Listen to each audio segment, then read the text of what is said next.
All right. Hi, everyone. Welcome to Words and Pictures Festival 2021. We're so excited to have you here today. My name is Mary Obler, and I am the Deputy Director of Fort Vancouver Regional Libraries. And in my previous role as the branch manager of Cascade Park Community Library, I had the wonderful fortune of partnering on Words and Pictures Festival, which is an annual celebration of local authors and illustrators.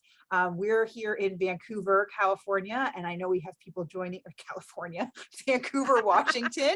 I know we have people joining us from all over the local area. We're just, so glad that you're able to join us today. Just a few housekeeping things before I introduce our panel moderator today. We are in a meeting, so if you can keep yourself muted when others are speaking, that's great. You can put questions in the chat and we will monitor them and ask them throughout, but definitely at the end. And we are recording today, but only active speakers will be recorded. So the chat's not recorded, and neither will your image unless you choose to unmute yourself and speak on camera. So thanks so much for joining us. I'm going to pass it off to Christy Peterson, who is an amazing local nonfiction author. She is also our fabulous author coordinator for Words and Pictures and helps us every year to identify the talent that we bring in to share with you. And I just want to mention a few things. She recently won or was an awards finalist for the 2021 Washington State Book Awards for her book Into the Deep: Science, Technology, and the Quest to Save the Ocean. And we're just really excited to have Christy here. And I'll let her tell you a little bit about the panel, and then we'll introduce our panelists. Thanks, Christy. Thank you, Mary. Hello, everybody. I'm really glad you're all here. Instead of introducing everybody, I am going to just have each of the panelists introduce themselves because there's so many of them. And honestly, we're just going to roll that into the first question of the day, which is just introduce yourself, who you are representing today, and I'm just a little bit about what kinds of material your press likes to focus on. And so I'm going to start right there with Michelle, and we can just kind of go over and down and around. And yeah, so we'll start off with Michelle. Go ahead. Hi, everyone. My name is Michelle Nguyen. I'm the associate publisher at Oni Press, along with my coworker, Robert, who will do, I'm sure, a fabulous introduction of himself. I've been with Oni since 2018, started as an executive assistant and recently was promoted to associate publisher, where I help with acquisitions, talent management, everyone's favorite thing, contracts. Don't lie, you know that's your favorite thing. And I also happen to be an illustrator. I worked on a series called The Underfoot, which is a middle grade book about hamsters in the apocalypse. I also worked on the Grumpy Cat license with Dynamite and the Elements Fire anthology. And so Oni is a publisher that's based in Portland, Oregon, just across the river from Vancouver. And we do a lot of creator-owned books. So we've been a publisher for 25 years, and we pride ourselves on a lot of really stellar creative books, like Scott Pilgrim is probably our most well-known one, along with the Tea Dragon Society series, Mooncakes, Letter 44, Six Gun. I could list all of our books, but that would take forever. We also have really awesome licensed projects like Agretza Co., which Robert edits, along with everyone's favorite Lazy A Gudetama, and as well as Rick and Morty, which Robert also manages, and Invader Zim. Yeah, that's Oni.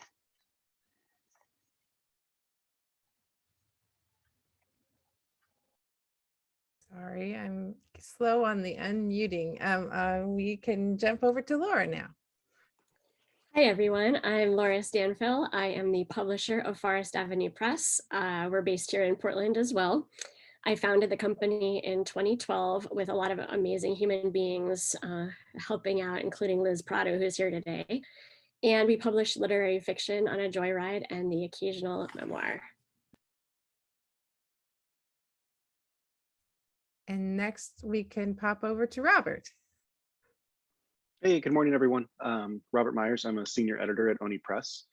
Michelle just did a wonderful job of explaining who we are. My role at Oni is as I run all of our licensed comics. So Rick and Morty, Agretzico, my current favorite, 8th Grade Witch, which hopefully you guys have at the library.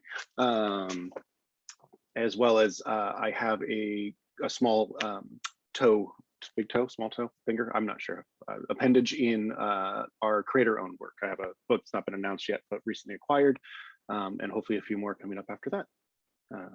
Yeah, prior to Oni, I was at Valiant Entertainment, a comic publisher based out of New York, with lots of, we did lots of fun stuff there. So yeah, that's me. And then Summer, if you'd like to jump in. Sure thing. So I'm Summer Stewart. I am a publisher and managing editor at Unsolicited Press. We also started in 2012, so that must have been a very auspicious year. We publish a lot of literary fiction, poetry, nonfiction, and we do specialize in a lot of experimental work, trying to give that voice to those who can't really find a place in the commercial world. Yeah, I mean, we're in Portland as well. We're on the west side, kind of up by the big tower. And that's it. I mean, we're volunteer based and nobody gets paid kind of deal. And we have a lot of fun. We kick butt. And Ben. Hi, everybody. I'm one of the co-publishers at Not a Pipe Publishing.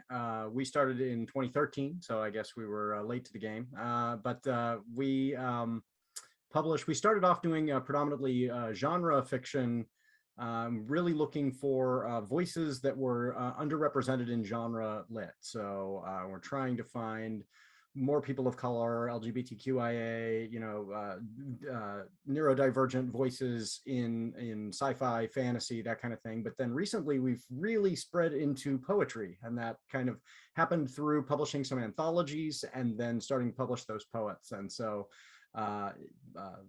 already you may have had a chance to hear, I believe some of our authors are reading right now, and I'm missing them, but Lydia K. Valentine will be reading later today, so I highly recommend if you get a chance to hear her. She's phenomenal. Yeah, so I grabbed a bunch of our books because I saw Robert do that and went, oh, that's a good idea. I should have a bunch of our books. I don't know if anybody can see any of these, but yeah, we've kind of exploded in the last a few years and taken on a co-publisher, and we'll see if Vivica, she's really, really busy, but we'll see if she can make it. So yeah, that's us. That's Not a Pipe Publishing. Awesome. I'm just so pleased to have everybody here. Really, the idea that I always try to do with this panel, we've been doing it for a couple of years now, is just to kind of give people an idea of publishing beyond the big five. That the idea that because the publishing landscape is really intimidating and there's lots of gatekeeping, and a lot of that is essential because the way these companies work, they have to do that, or they would just be like mounds of submissions that they would never see the light of day. And so it's not necessarily a criticism of that, but it also does create barriers. If you happen to be publishing something that maybe isn't quite in line with what the big publishers know will make money and feel safe publishing, or you're publishing something that's a little bit niche, or any number of reasons why your work doesn't quite get there. If I had a nickel for every time I've been told that I write quiet books, I would be a very wealthy person. So there are just all kinds of sort of large and very much more subtle barriers to the larger publishing. And if you happen to write stuff that fits that, then that's fabulous. And we definitely don't want to be dogging on that or anything, but I always want to bring people in that are local and smaller, just to give people an idea of what the breadth of the like indie. Indie is one of those terms that gets used for self-published authors, but it also gets used in the context of smaller publishers that aren't part of one of the big conglomerates. And so I wanted to kind of give both faces of indie this morning. So that's always my wish for when I bring this panel together, is just to help people see that if your work is excellent but doesn't fit the niche, or doesn't fit the sort of where the larger publishers are wanting to go, it doesn't necessarily mean that there's not a home for it. And so that's just to kind of set it up, the conversation. So I'm going to open it up I've got a few questions written down that will kind of help guide the conversation, but I am more than happy to pop in audience questions throughout. We don't have to wait till the end. If you have something that's related to whatever we're talking about, please feel free. It's a panel, it's informal, and we can jump around if we want to. So definitely put in your questions. But let's start off with just what are some of the advantages of being a small press, and what are some of the advantages of publishing with a small press? And we can go in order if we want to, or you can just pop in as you want to answer for the panelists. And if everybody wants to answer, that's great. If there's some questions that you're like, I'll let somebody else take that one, that's fine too. So I'm going to mute myself, and feel free to just pop on and jump in with an answer.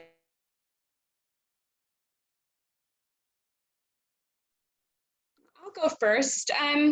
For us, I feel like the advantages of working with a small press is it's so much more intimate. I'm sure everyone here feels that way. It's like you really get to know the people you're working with. We've had the pleasure and opportunity to publish the same author several times because we really enjoy working with them. And I think that's and again, no bad words to big publishers, but there's just something really lovely about being able to get on the phone and call them on their cell, and they know your cell phone numbers, and finding that kind of thing that jives between you and them. I think that's a huge advantage. I absolutely agree. I think that I am very comfortable being in the same, kind of category as indie publishing, and including self-published authors. A lot of respect to those folks, but I think that the term successful self-published author is a bit of a misnomer. If you decide to publish on your own, you need a team. And even if you are doing that on your own and you're capable of putting together a cover artist and an editor and a marketing team and all those folks, you've built a team. But you can't, really get your book into readers' hands, which is your goal, if you're trying to do it all by yourself. So self-publishing is viable if you've got the ability to do that. But small press is wonderful for that very reason. You gain a team of people who believe in your work and will stick with you. So that's what's been really fun about this kind of work for us is, we get to know these authors and we become something of a family, people who, live literally around the world, and yet are all interacting and helping each other out.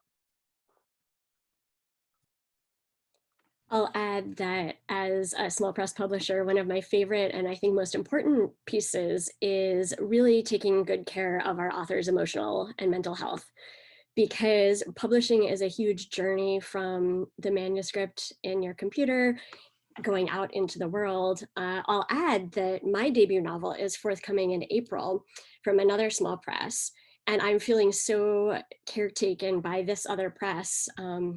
It's exciting to be on the other side. My publicist flew out to Portland from Philly this last weekend to attend a trade show event for booksellers, and I got to watch her pitch my book and take me out to dinner and really get to know each other. And there's such an intimate quality about it, but especially in this moment of before and after, where your manuscript starts in your computer and goes out into the world, it can be really scary. And I find really being transparent with my authors and being available to them. I'm often available by text or email. I can't imagine that big presses usually do that for all their authors. So I keep my lines small so that I can take care of people so they have a good experience. I just want to echo the intimacy, like being able to work with creators directly has been such a joy for me. And also outside of the intimacy, the nimbleness of being able to change things, at least with comics and graphic novels, like the last year and a half have been incredibly hard on everyone. And so the ability to say, like, if you need more time, let's pivot. Instead of like, no, we set that deadline and that is your deadline. Good luck. So it's really nice to be able to make changes kind of, you know, at a hair's pace and just do what's best for our creators, because, you know, we wouldn't be here without them. Yeah, and I think that flexibility goes the other direction as well, wherein if something comes up and it's an amazing opportunity, we're not necessarily beholden to a monolithic publishing slate that, well, yeah, sure, we could do this in 4 years. We could, you know, especially with Oni, because we have 2 different channels. We have the, you know, the comic market and the direct market, and 3 channels, the library market, is we can bring something in quicker and get it at least to market and get it people's, you know, vision out there in the world. In that nimble and that flexible sense. We had a really very good question. Thank you, Margaret. Pop in on our chat, and I really like it better even than my question. So we're going to go with that one next. She asked, how does small press guard against making the same mistakes that a big houses do in perpetuating bias in publishing choices toward overrepresented demographics? How does one person on a mission grow that thoughtful intention? And I just thought that was just a really interesting question of, like, how do we avoid, as a small press, how do you avoid just going down the road that everybody else is already going down? I love this question, and I think this comes back to you know, the idea that we don't have some of the same constraints as a large press. And so when they are looking at what they're going to put out next year, they are saying to themselves, we can't afford to take risks. We have a huge staff. We've got to keep the lights on in this big building that we own. And so we have to do what we are sure will make money. And so it forces a kind of conservatism on them, where they're saying, well, what was successful last year? And what was successful the year before that? And if that is always going to be your model, you're always going to say, well, it's going to be a bunch of white dudes, because that's going to be, you know, that going all the way back to Shakespeare and Homer. And so you have to have somebody who says, I can afford to not make any money on this because this book is incredibly valuable and this person's voice needs to be in the world. And we can, and so you have to be also be very intentional. You know, this is an important value to us. We are going to make a commitment to do this, even if it doesn't make us money, because I believe in this artist. And that has been, and in the long run, I mean, that's been wonderful for us, because, you know, some of our biggest successes have been voices that the big presses would never have touched. But you have to be willing to say, you know, this is more important than making you know, a profit this next year.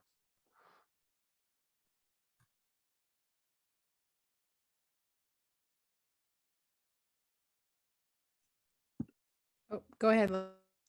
One of the things we do is very intentionally bring together a group of readers when we're open for submissions, representing different viewpoints, race, ethnicity, queer authors, to make sure that it isn't just one person making the choices. And often, even though we're open for small windows, we often are able to rotate that group.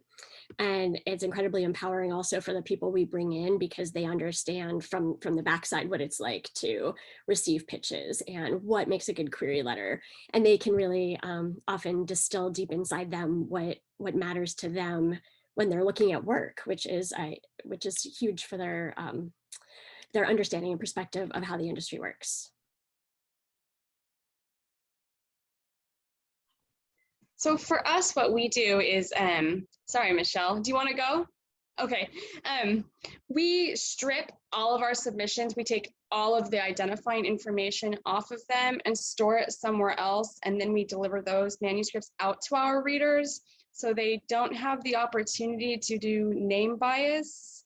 We find that if the names are on there, there are these weird associations with names, and whether it's your skin color or an attitude towards a name, we drop all that, we pull off all of those things. And then as a board, whatever comes back in terms of pass on to us, we can kind of then talk to the authors themselves and see who they identify as, and then go from there. But we try really hard to not make any decisions based on any kind of intrinsic or extrinsic details of the person, unless they want us to know them. It's like we've had several authors where they want us to know that they're a person of color and that's important to them. And so we'll keep that in the back of our head, but ultimately we're trying to look at the craft and then go from there.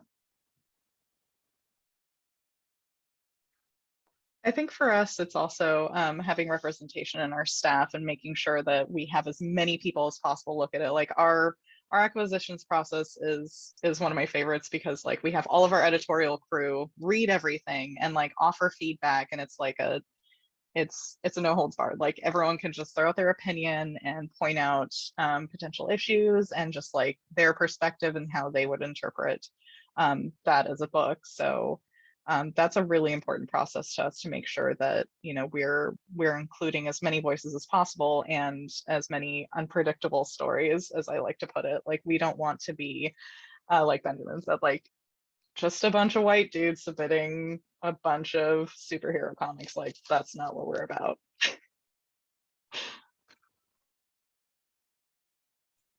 Okay, I am gonna jump into just, if you want, and this time we can just kind of go in order like we did last time. I'm just curious to know how you handle your acquisitions process, sorry. And submissions, like how you've given a little hints at how you deal with like deciding what you're going to acquire, but you could just talk about that a little bit more thoroughly, and just to help everybody understand how each person or each company does that. And sorry, we can start with Michelle. Oh gosh, our process is a little all over the place. I wouldn't say we have one set process. We did do open submissions a couple of years ago, and that brought in like 3,000 or 4,000 different stories, and it was a lot. It was a lot. I won't lie, it was a lot. But it was great because we got some really excellent books out of that. And of course, the last year and a half has been real weird. Usually as publishers, we go to comic conventions all around the country and meet a bunch of new creators and writers and illustrators. And that's not something we've been able to do necessarily. So this last year and a half has been real odd. So right now we're just kind of getting acquisitions from various people that we've worked with, or that have connections with creators that we've worked with. And basically our submission process, and Robert's might be a little different since he deals with licensing, so I'll let him talk about that later. But we usually like to have an acquisition doc that kind of gives us like the elevator pitch of what your book is about, what kind of representation is important for you in the book, how long is it, who's the audience, just breaking down the nitty-gritty details. And then if you're just a writer, having a sample script, not necessarily the entire script, because we know that's a lot to do and put forth, especially with our editorial process, or sample pages if you're the illustrator and writer. And then from there, we, like I said, look at it as an editorial group. And then if we see potential in the book, we pass it up to our executives to review. And then from there, with approvals, we do the fantastic profit and loss statement and see how much we can offer for an advance. Everyone's favorite thing, math and contracts, like I said. And from there, we can negotiate with agents or the creators. And then once the wonderful contracting process is done, then we kind of get on a schedule and get going. Laura? As I said, we open for submissions usually about once a year. That's a little different with COVID right now. We just decided that wasn't our priority right now, given all the other things going on in the world. Liz Prado, who's on this event today, is at the helm of our submissions process. She helps make sure that everything rolls smoothly, helps recruit readers. When we narrow down the pipeline and are open for one short period of time, we get all sorts of stuff. And we also have the ability to respond personally to people whose work we really like, but maybe it's not a good fit for us. Maybe we have an idea of another press that might be better. So by winnowing that pipeline, I can see how it could be frustrating to the authors, but we also really like to have it limited so that we can really give each submission our deep attention. And then the thing that we look for, I mean, our mission statement has changed over the years, and I had a great mission statement until I added memoirs, so and I had to change it again. But basically, a through line, especially in recent years, has been we really look for lived experience. We used to use the phrase own voices, but We Need Diverse Books came out with a statement about how that had been co-opted by publishing. And so now we're back to figuring out our language around that. But basically, we really want to see in the query letter that the author has a lived experience that connects in some way with the subject of the book, even the fabric of the book, I would say.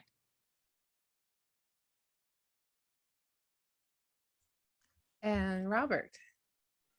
Yeah, so gosh, the process, I mean, sorry, from where I sit, because what I do are most of our work for hire books. More, I think I'm probably the only one really who does work for hire at ONI right now. But what I'm looking for are people who can tell a great story, who can be collaborative. Always looking for a diverse cast on our books, from the characters through their creators. I think, and then what I do and where I look for people is I've been in comics for almost 10 years. I have sort of my network of writers, but I'm always looking for recommendations. We don't really have as Michelle said, like an open submissions process on kind of either end, and a sort of blind email will get lost in my inbox. But I'm always looking for folks. It's hard not having those Comic Cons or other events to really go meet people.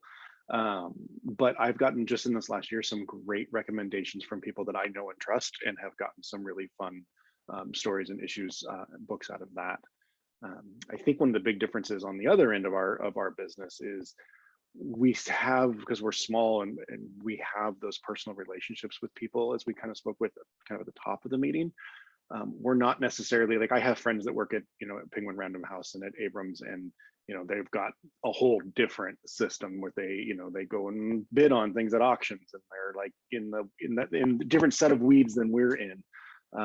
What I love is that if I get a pitch from one of my creators on, say, a Rick and Morty book that's not it's a creator owned thing, if it's not something that I would be comfortable editing, I've got 7 other editors in our house that I can go to. So I got what I think is a middle grade pitch that has a lot of potential, and it's not something that I'm comfortable getting my hands on. Just I do more of the adult and YA stuff.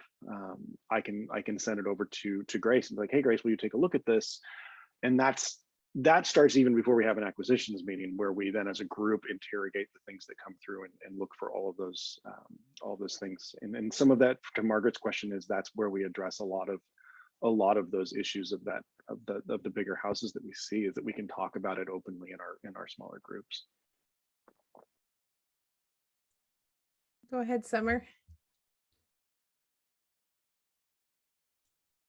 You need to unmute. My apologies. So we're open year round for submissions. We used to do an open period, but we found that it limited us in terms of we'd have these 500 submissions and only accepting 2, and we wanted to see just more. So we read them as they come in, and it makes it so it's less stressful for all of us to have a ton all at once, and we can kind of talk with people that way. Our process is, like I said, so we send them out to readers that we trust very, very deeply. Some of those are authors that we've worked with, that we know that they have a really good eye for things. And then they come back to about 5 of us, and everybody kind of spitballs and talks about it. And then we still have to reject 98% of them, even if we like them. And that's so hard. Typically when that happens, we'll either try, I mean, there's the, the form rejection, but we do try so hard to tell people intimately, like, it's not that we didn't like it. There's only so much time in the world and we only have so much money, which isn't very much. And yeah, and then like Michelle said, contracts, yay. It's like awesome and terrible all at the same time, because you get to kind of work with people's visions, and gosh, signing that contract, you get some really happy people. And there's also a learning curve. So I'm sure many of you have had authors where they've never been involved in any of this. And you have to prepare yourself and not shrug your shoulders at it and inform them. So, I mean, I love our acquisitions process. I think there's just so much about it that's good, like to smile about, It's stressful though, but yeah. Well, I'm glad Vivica's here because she can Yeah, help I me was with gonna this say, I answer to think this one. somebody just popped in that we were hoping to see. Yes, Vivica is my co-publisher at Not a Pipe Publishing, and our submissions the question is about our submissions process. And as many folks have said, this last year we did not open for submissions. We were just overwhelmed. We've got enough going on for the next year and something, and so it can be overwhelming. Unlike Unsolicited, I'm a public school teacher, and so we have a very limited submissions period because it's in the summer when I can read books. And so we'll often open in like early August, and we will get hundreds, if not 1,000 submissions in like 2 weeks. I mean, it can be really intense. And Vivica and I divvy them up, and Vivica reads more than I do and is really wonderful about saying this one is working for me, let's take another look at this, and then we go out and broaden that out and say what are some other input, some other folks who can say, yeah, this one's really popping for us. But one of the things that I think authors who are considering going into this need to understand, and that I didn't understand when as an author I was sending my stuff out to agents and that kind of thing, the rejection process is brutal. I mean, we'll not deny that it hurts to hear no, no, no, no, no. But what I want everybody to understand is when somebody says no to you, that speaks well of them, because what it tells you is they are committed to the authors they've already signed. And so you feel angry. You're like, why aren't you recognizing that my work is this thing that you want to take on? And what they're saying to you is, I'm the kind of person who is committed to the people that I've devoted my time to. And that is somebody you want to work with in the future. So do your best to maintain those relationships, even though you get a rejection now, because the fact that they rejected you once means they're the kind of person you probably want to be working with in the future. Yeah, I quite agree. And Vivica, do you want to pop in and we had everybody introduce themselves earlier. If you want to jump in and do that now, we'd love if you want to do that. Sure. I'm Vivica Sheeran. I am the other co-publisher of Not a Pipe Publishing. And while Ben is based in the main HQ in Oregon, I am basically the New York branch because I'm based out of New York. So me and Ben just work usually remote, and just we sort of like touch base via Zoom or email, or sometimes even text or chat with each other to keep each other abreast of things that go on with Not a Pipe or elsewhere. So it's nice to meet you all. I'm glad to be here. We're very glad to have you. So I'm going to jump in. This is another question that came in that I just thought had an interesting angle. I think that there's some truth to it, that as authors, we often have like this sort of idea of having arrived, maybe something that we'd hoped to achieve that we had done, or, now I can call myself an author, or I know that as a writer, and I think a lot of you who also published are also writers. And I think there's that period we all go through of not being sure whether we can call ourselves that to any other people. And then we finally get to the point where we can. And I am curious to know from Margaret's question, did you have that same kind of experience as a publisher where you thought, oh, okay, now I'm like really real? I think that probably especially applies to the folks here who started their own company, but I think that's true of like Oni and the little bit bigger places as well, that you like, is there a point of pride or something that you felt really good about that you were like, yay, we did this and this feels really great?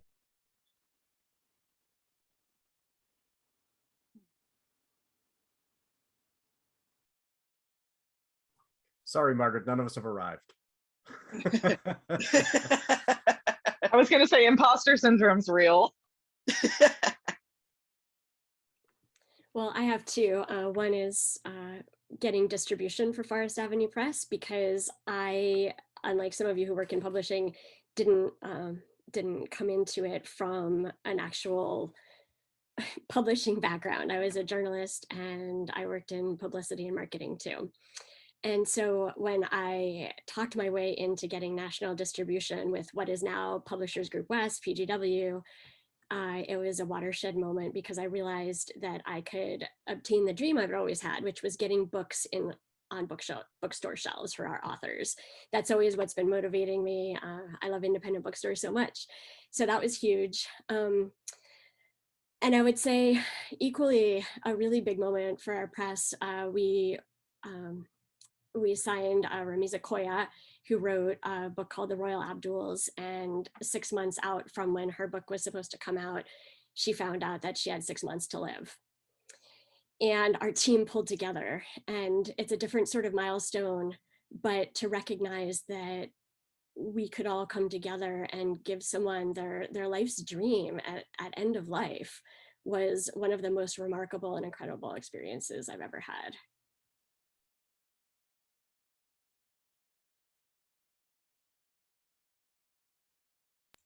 Anybody else want to pop in here?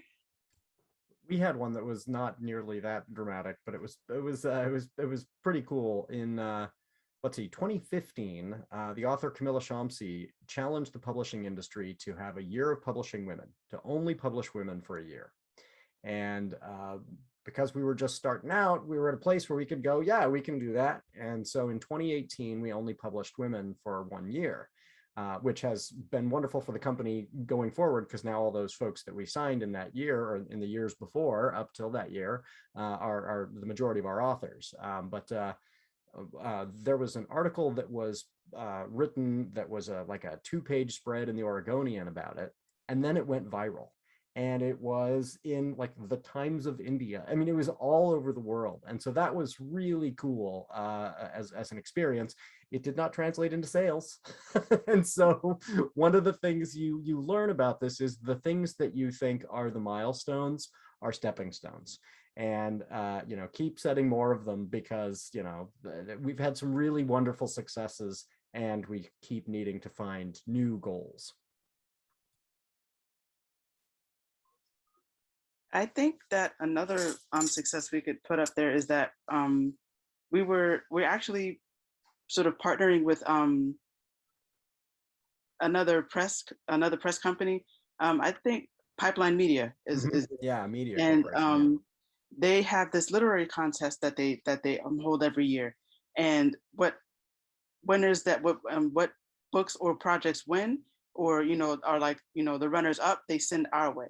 And one of those runners up, we're actually helping them get their book out there. So keep your eyes peeled, your eyes and ears peeled, because some good stuff is coming from us pretty soon.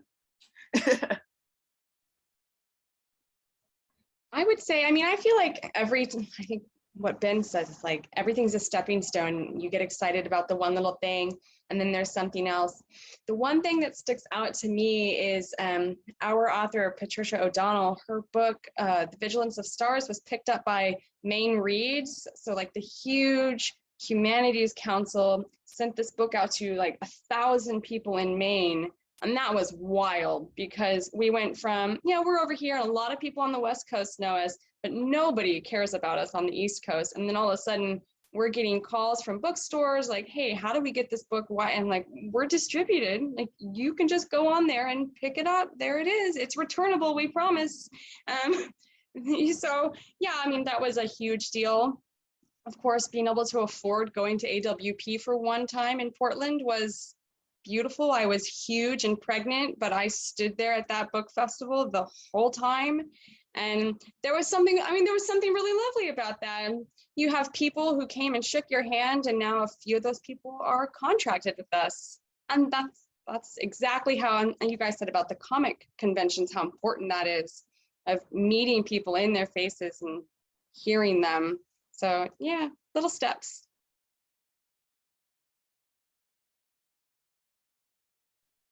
I think one of the things that we've been most proud of recently, and sorry, my cat just joined me, so if you hear her, and yep, yeah, there you are, yep.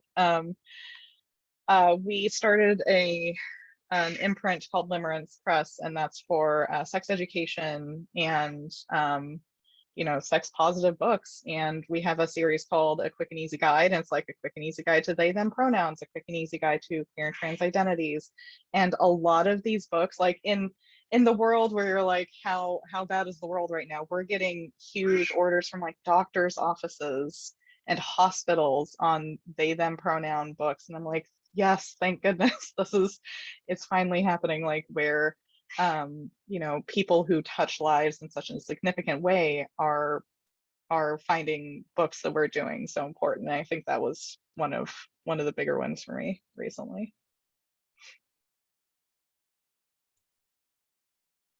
All right, I'm gonna jump to a slightly different, slightly darker question.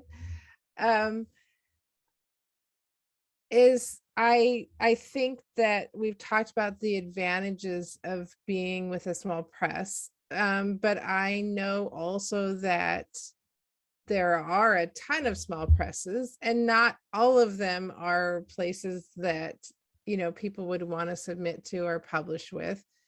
And I wondered if you had any thoughts for folks in the audience that might be getting ready to submit on just kind of what to look out for.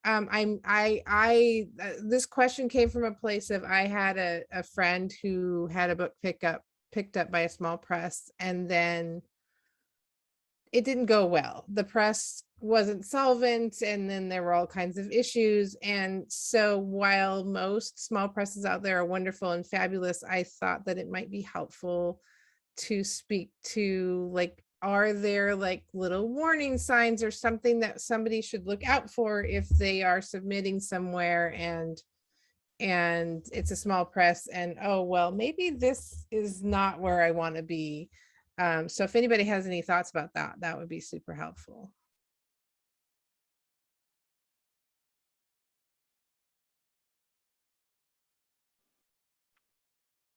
There's a lot of bad actors in the comic side. And that's the piece that I can really only talk to the comic side, but I've just heard horror stories of there's great comic forums on the internet where people like, hey, I have this great idea, I'd love to work with someone, and then it turns into, well, I need you to draw 300 pages for free and I need it in 2 months. If someone ever asks you to do that, just say no. It's not going to be the big break. It's just going to hurt you. There's a lot of things like that, people writing things on spec for supposed companies. That's not a thing an actual press is going to do. The most things that an actual in our business, we sometimes may ask for a pitch or an outline, not a manuscript, not a full script, not a full comic drawn and inked. I had lunch with a writer this week, which was just in itself wonderful after all of this, being able to actually have lunch with someone. And he's got some creator-owned things, and it helps to have at least a piece of art or two with a creator-owned comic. But he keeps a separate, in his own budget world, he pays for that. And that's sort of the model that people should be going for, at least on our end, where if you're going to work with an artist and you need some art, pay them. If someone is asking you to do something for free or for something, I had an artist that I worked with at another company who Facebook messaged me and said, hey, I've got this offer, it seems really great, here are the terms. And I read it and I was like, no, I'm like, I'll give you, I would rather you do a cover for me than to draw a book for someone for like $5 a page or something. So if it seems too good to be true, or it seems like it's just like so bad that it's a mountain to climb, it's probably not real. Is sort of, you know, my, as an editor in the comic side of things, yeah.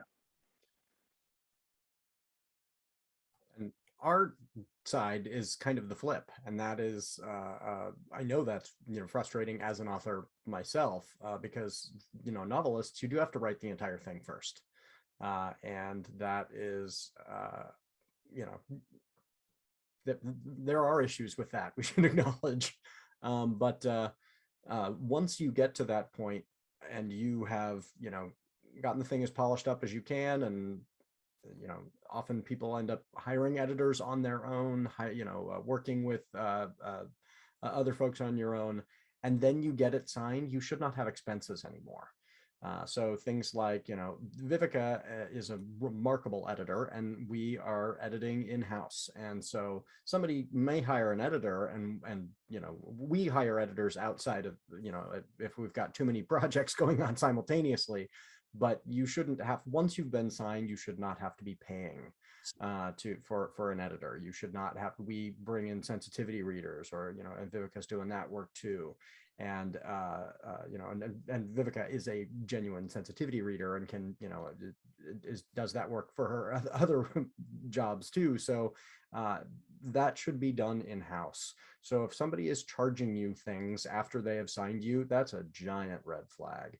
And then this is another one that I didn't know about until the great thing about our community is we learn from one another. So I like go, hey, Laura, help, you know, like, and I'm learning from other small presses. And one of the things I was talking with the publisher of Roots Publications about, this company that seemed to be putting out so many books. And I was like, how do they do that? Like, what am I doing wrong that I can only put out, you know, 4 or 5 books?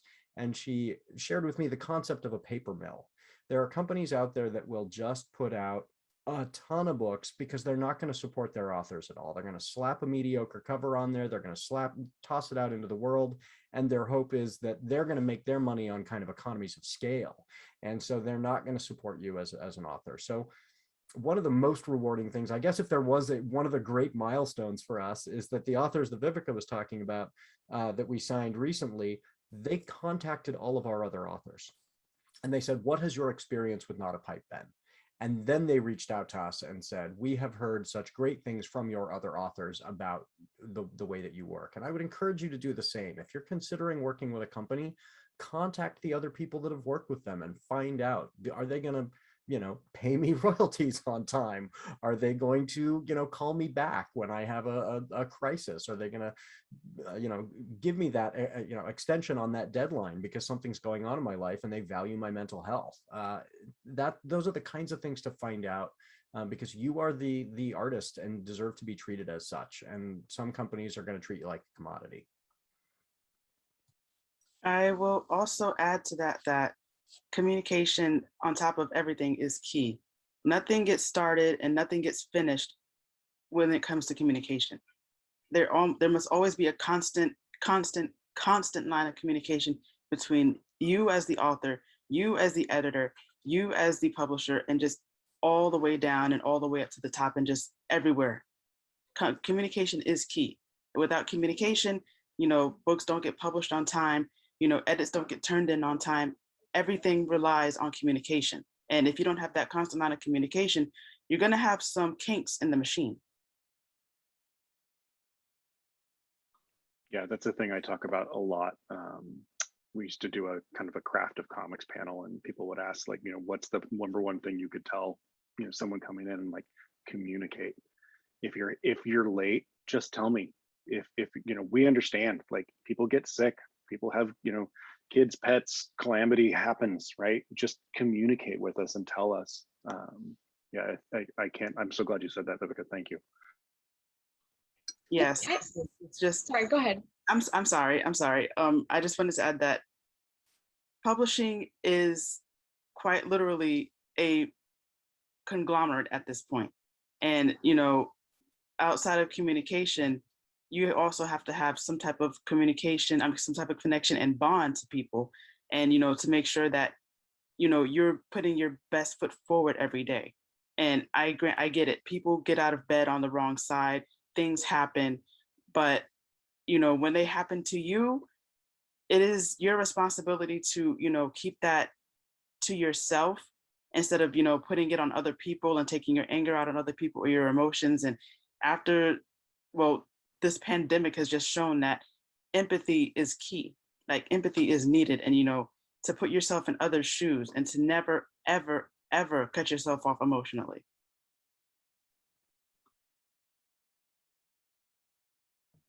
Yeah, I mean, I was just going to add that, I mean, I feel like we do a lot of educating authors. The ones, I guess, saddest thing I've learned is when somebody submits and we really like it. And like, so we have about a 1 to 2% acceptance rate. And when we send out like, hey, we really want to work with you, we get the how much do you charge question. And it breaks my heart every single time that I have to say, we would never charge you anything. Our contract has royalties and we make our money if your book sells, and then you get your money, and we will take all of the expenses out of our side of that pie, which is why our side is larger. We have to invest everything and hope it comes back. And if it doesn't, it really doesn't matter. I mean, we sell craft. That's what we sell. We're not out there trying to make $1 million off a book. But I mean, we get that. We get the how much are you going to charge me to edit? The constant, all of those questions. It makes me sad because what it means is there's a lot of people out there pretending to be a traditional small press or something of that nature, but they're really a vanity press, or they require you to buy 150 of their book first.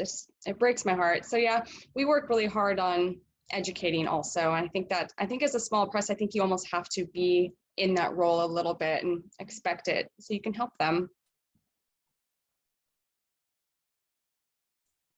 Yeah, I know some of the folks that are here in this session were also at the self-publishing session that we had. And Andrew did a really good job of delineating the fact that if you are being traditionally published, you should not be paying anything. At that point, the company is paying all the expenses, and that if you're self-publishing, then you're responsible for the expenses, and both are perfectly valid. But if someone is coming to you as a company and saying they are a traditional publisher, but they are also wanting you to pay something, then that's a huge red flag. Self-publishing is valid, traditional publishing is valid, but the delineation is that as a self-publisher, you take on all the expenses of, if you're going to hire an editor, or if you're going to hire a designer or whatever, you're basically acting as the publisher. You're taking on all the tasks that the publisher would do, and you're paying all the money. A publisher should never be charging you for that. And so if you are working with a company that is charging you that, then that is an issue, and that just be aware of that. Somebody popped up and said, I just learned about hybrid publishing this summer and was surprised to learn that model seemed to be gaining traction. I'll pop in initially and say the term hybrid publishing is a little bit muddy. I have friends that have been published under what is called hybrid publishing, and that is in the best sense, it usually is a publisher that still is, they're still taking on the expense of publishing the book, but they're often publishing it online only or online first, and then making print copies available. That's often referred to as hybrid publishing, but I think that term's getting also thrown around for you're paying to publish. So I'll let you guys kind of jump in on this. I think it's a term that's being very muddied. That is interesting, because that is not what I understand hybrid publishing to mean. My understanding was hybrid publishing was the individual author but multiple projects. And so sometimes they are going the traditional route, sometimes they are going small press, sometimes they are going self-pub, based on what works for that project. But within each individual project, it is traditional, small press, whatever. And the hybrid nature is that they're able to kind of flow between those based on what works best. So yeah, I would be I would be concerned if any one individual company was saying, for this one project, you are doing hybrid.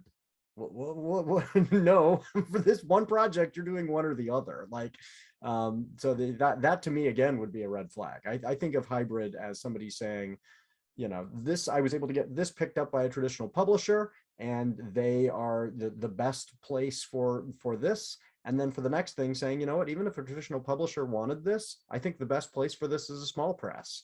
And you know, the creator really understanding the advantages and disadvantages of each, and making their decisions, you know, in that way. I mean, it kind of boggles my mind that you know, somebody like Stephen King even shares his royalties with a publisher at this point. Why shouldn't he just self-publish? Like, you know, and so there are advantages and disadvantages to each, and that is something that you know, the authors are now learning to kind of navigate and take advantage of all those advantages for them. That's what I think of hybrid publishing. I would like to bring up She Writes. As Liz just said in the comments, hybrid publishing is when the publisher pays for part of it and the author pays for part of it. And that is something that She Writes has done. It's a traditional press. They do expect the author to invest in their book, but She Writes also invests and works with the authors. And I think their lead time is like 18 months ahead. So really on traditional model, they're also distributed by Ingram. And so if you want to learn more about that particular definition of hybrid, I recommend looking at She Writes and just seeing what they do. Oh, thank you, Mary. She dropped the link in the chat.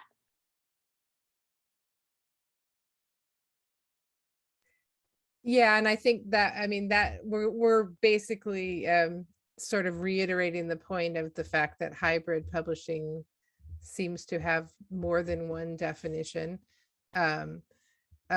Because I'd had a friend that experienced the one where the publisher focuses more on publishing online and taking advantage of the low overhead, and that being referred to as hybrid publishing. I knew that one, but obviously there's others. So I suspect that the best advice is just to do your homework. You know, that I suspect that they're, you know, like She Writes, that sounds like it's probably a legitimate form of publishing, that if all the terms are known ahead of time and you know what you're getting yourself into, and you're signing up for something with a reputable company, and you've talked to maybe some of the other authors, like, there's nothing wrong. There's no right or wrong way to do publishing, other than the people that are trying to scam, right?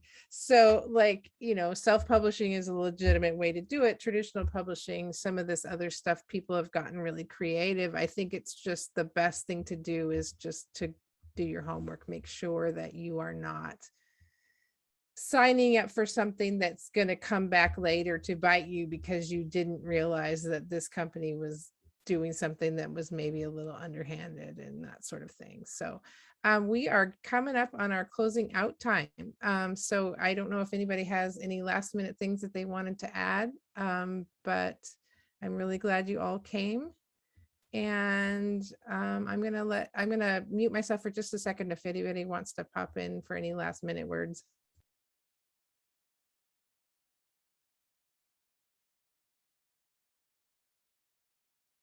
Oh, I think we're good. So I really appreciate you all coming to be here. I really appreciate the panelists being here. We've got more great stuff going on today. Laura's going to be doing the keynote tonight, which we're really excited about. Yeah, and just be sure to check out the rest of today. Tomorrow we put the bookstore link in there too for the books. And thank you all for coming. Yes, thanks for coming. Thank you, Christy, for leading such an engaging discussion. I learned a lot, not an aspiring author yet, but you know, who knows what the future may hold. And so just to let you know, after a little bit of a break, so you can grab something to eat at 1 p.m., we will be starting with some author readings. In this track, we have Query Letters and Other Author Nightmares featuring Curtis Chen. And then at 2:15 in this track, we have Getting a Manuscript Ready for Submission with a panel of authors. As Christy mentioned, at 3:30, we will have our keynote by Laura, and it will be a special opening with 3 teen writers who have won our library's Imagined Inc. teen writing contest that we do every year, and it's currently open for submission. So thank you so much for being here. Thank you to everyone for your time and taking the time to be with us today. And we'll look forward to hopefully seeing you later today and tomorrow. Bye.